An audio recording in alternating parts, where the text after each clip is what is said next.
Developing in the last hour, rapper Mystikal will not be allowed out of jail after being arrested over the weekend. He was booked on rape, domestic abuse, and drug charges.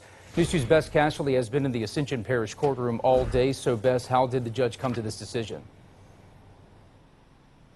Well, Michael, it took the judge about 30 minutes to come to that decision of not having a bond for Mystikal and keeping him in jail.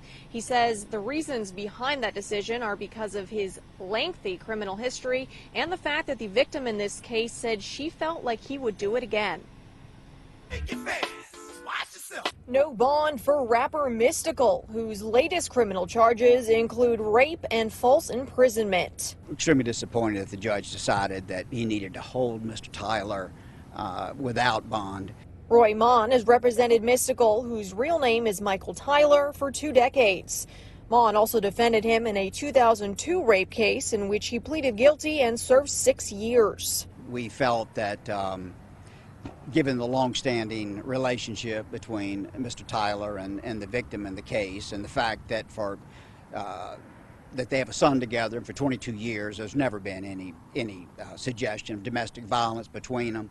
During the hearing, the Shake It Fast singer was shaking his head throughout a detective's testimony, particularly when he described the alleged rape.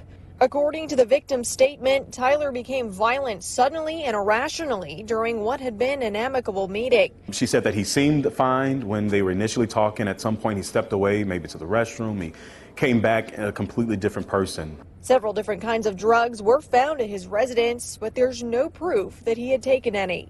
I'm not aware of any mental problems that Mike is dealing with. It sounds to me like they had a disagreement for sure. Yeah.